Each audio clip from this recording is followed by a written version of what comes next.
উত্তরবঙ্গের কোচবিহারের শীতলকুচি আর সিতাই সীমান্ত দিয়ে রাজ্যে অনুপ্রবেশের চেষ্টা করছিল একাধিক বাংলাদেশি নাগরিক।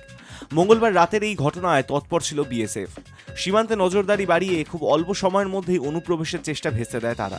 ধরা পড়ার ভয়ে ওই 13 জন বাংলাদেশি ফের নিজ দেশে ফিরে যেতে চাইলে এবার বাধা দেয় বিজিবি।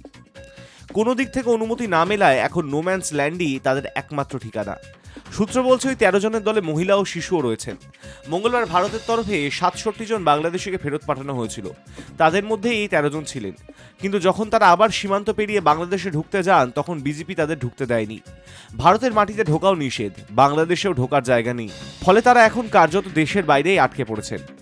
বিএসএফ এর 78 নম্বর ব্যাটালিয়নের সিতাইপদ্মা ক্যাম্পের জওয়ানরা সীমান্তে নজরদারি আরও কড়া করেছেন। কোনোভাবেই ওই বাংলাদেশিদের রাজ্যে ঢুকতে দেওয়া হবে না, সাফ জানিয়ে দিয়েছে বিএসএফ।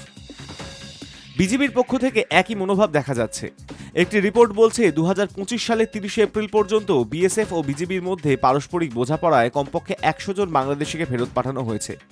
কিন্তু বাংলাদেশের একাধিক সংবাদ মাধ্যমের দাবি চলতি বছরে অন্তত 800 জন বাংলাদেশি নাগরিককে ভারতে বেআইনি অনুপ্রবেশের দায়ে ধরে ফেরত পাঠানো হয়েছে। এই ইস্যুতে ভারত সরকারকে তীব্র ভাষায় আক্রমণ করেছে বাংলাদেশের কিছু মহল। নোম্যান্স ল্যান্ডে যারা এখন আটকে পড়েছেন তাদের কি হবে তা নিয়ে দোটানায় দুই দেশই। আপাতত তাদের জন্য কোনো রকম মানবিক সহায়তার ব্যবস্থা নেই বলেই জানা যাচ্ছে। কতদিন এই অবস্থায় থাকতে হবে তাদের তা কেউ বলতে পারছে না। সীমান্তে এই ধরনের পরিস্থিতি শুধু মানবিক সংকটই নয়, কূটনৈতিক স্তরেরও নতুন জটিলতা তৈরি করেছে।